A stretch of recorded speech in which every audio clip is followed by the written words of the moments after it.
Welcome to China Truths. In this episode, we will bring you the following story. Mao Zedong built his villa during Great Famine. Now, let's dive into the details. It's all covered in today's China Truths. Mao Zedong built his villa during Great Famine. From 1959 to 1961, the Great Leap Forward initiated by the CCP led to a nationwide famine that lasted 3 years, during which millions of people died from starvation. At one point, corpses filled the fields, and there were even reports of cannibalism. Nearly 40 million people perished. However, what the 700 million Chinese citizens could not have imagined at the time, as they sang praises of the Red Sun, Mao, was that Mao was quietly constructing a new villa for himself back in his hometown. In 1960, Mao Zedong personally instructed the construction of the Doshui Cave Villa. Some estimates suggest the construction cost over 3.55 million yuan at the time, not including building materials, labor costs, or the expense of constructing roads and other infrastructure. Other estimates place the actual cost at around 100 million yuan. However, from the villa's completion until Mao's death 14 years later, he only stayed there for 10 nights. Even excluding operational, maintenance, and security expenses, if we calculate the cost of one night's stay in the villa based on the currency value of the 1960s, it would amount to approximately 10 million yuan per night, making it the world's most expensive bed. So, what did this bed look like? And what did it mean to Mao? In this episode, we will talk about the Doshui Cave Villa. Mao Zedong instructed the secretary of the Hunan Provincial Committee twice to build a villa for him. An article published by the Party History Monthly revealed that in June 1959, after Mao returned to his hometown and swam in the Shaoshan Reservoir, he suggested to Zhou Xiaozhou, the accompanying secretary of the Hunan Provincial Committee, that a straw hut should be built in Doshui Cave for his retirement.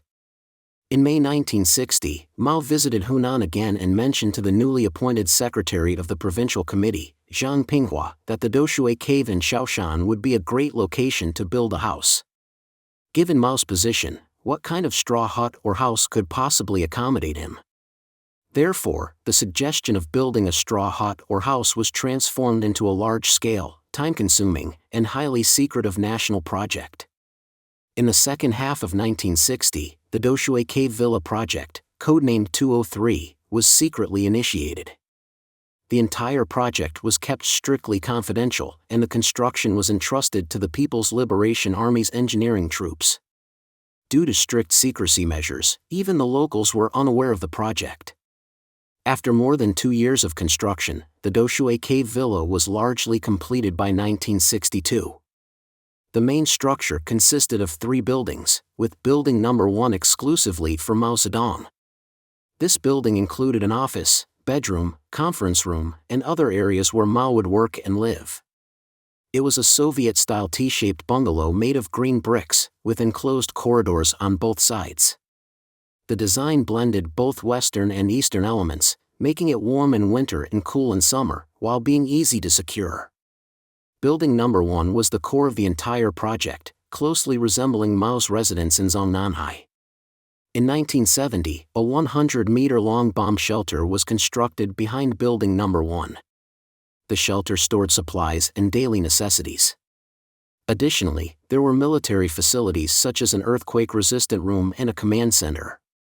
2-ton lead and iron doors were installed at both ends of the shelter to withstand a certain level of atomic bomb explosions. Building number 2 consisted of 24 rooms and was intended for central officials who accompanied Mao. It was located adjacent to building number 1. Building number 3, located over 100 meters from the other 2, was for the security staff and other personnel. The construction team also built a road from Mao's former residence to Doshui Cave. In 1970, the Doshui Cave Villa was expanded, and air conditioning was installed. At that time, Wang Dongxing, director of the central office, took Mao's lifestyle preferences into account when designing new bedrooms and bathrooms. From June 18 to June 28, 1966, Mao Zedong secluded himself at the Doshui Cave Villa for 10 nights and 11 days. During this time, Mao walked along the corridors of building number 1, looking around and admiring the surrounding mountains, expressing satisfaction.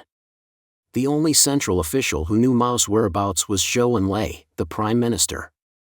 Zhou would send documents to Mao via a special plane from Beijing, which would then be delivered by car from Changsha to Shaoshan for Mao's review. During Mao's stay, his inner security was managed by the 8341 unit, led by Zhang Yaoqi, while the outer perimeter was guarded by the Hunan Provincial Public Security Bureau. In the book Zhang Yaoqi's Recollections of Mao Zedong, Zhang recalled that while Mao stayed at Doshui Cave, he did not meet anyone. Aside from handling documents, reading books, and reading newspapers, Mao spent most of his time thinking. No one dared to disturb him. Mao once asked Zhang to check whether swimming was possible in the nearby Youth Lake, which was clear and a great place for swimming. However, at the time, Mao was overwhelmed by the disastrous effects of the Great Leap Forward, and had no time to relax and swim. During the 11 days, Mao's only outing was a wheelchair ride accompanied by others, which took him only 300 meters. Before leaving, Mao said, "Take good care of the house. I'll come back." During his stay at the villa, there were no reports about Mao's activities, and later newspaper reports obscured his exact location. Foreign intelligence agencies also failed to discover where he went. According to an article in Hubei Literature and History titled Mao Zedong in Shaoshan's Doshui Cave, on the afternoon of June 17, a few young girls were collecting pigweed near Doshui Cave. One girl recognized Mao. After returning home, the girl reported this to her father, Mao Zedong. That evening, personnel from the Hunan Provincial Public Security Bureau arrived at Mao Zedong's house and clarified that Mao Zedong was in Beijing, while it was actually Li Chang, the head of the Public Security Bureau, who had been at Doshui Cave in the afternoon. This ensured that news of Mao's return to Shaoshan did not leak out. In June 1976, Mao, severely ill and nostalgic for his hometown, insisted on returning to the Doshui Cave villa to recuperate, though his request was not approved by the Central Committee. In September, after his condition slightly improved, Mao reiterated his desire to return to Shaoshan. After much persistence, the Politburo finally agreed to allow Mao to go back to Doshui Cave on September 15. However, Mao did not live to see that day. On September 8, 1976, Mao passed away. According to the article The Last 24 Hours of Mao Zedong's Life, on the morning of September 8, Liao Xiyu, the manager of Doshui Cave, received a phone call from the provincial party office informing him that the secretary of the Hunan Provincial Committee, Zhang Pinghua, was planning to visit Doshui Cave later that evening. Liao gathered the staff to prepare for Zhang's visit, but at around 11 p.m., he received a call informing him that Zhang would not be coming. Less than 2 hours later, Mao died in Beijing, marking the end of his time at Doshui Cave.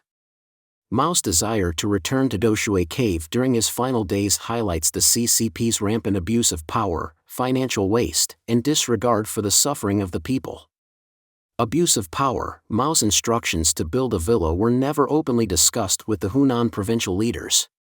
Mao knew that such an extravagant project during a time of national famine would not be sanctioned. The project was a clear misuse of power, carried out without any legal or party authorization.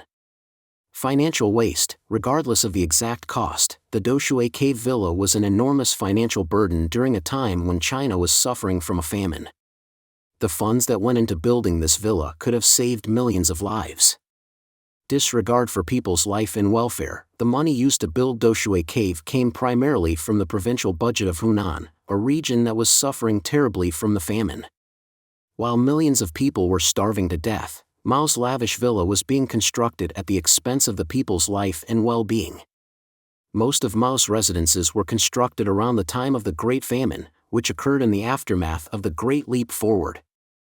Some of the other villas built in the late 1950s and early 1960s include Lushan Lulan No. 1 Villa, built between 1960 and 1961 for Mao's stays at Lushan. Miling No. 1 Villa at Donghu Hotel in Wuhan, one of Mao's longest residences outside of Zongnanhai. Shanghai West Suburb Guest House, built for Mao's visits to Shanghai, with only a few days of use. Jinan South Suburb Guest House, built for Mao's residence in Shandong, covering 1160 acres. These projects were undertaken during a time when the Great Famine had already caused the deaths of nearly 40 million people. The funds used for these villas could have saved countless lives.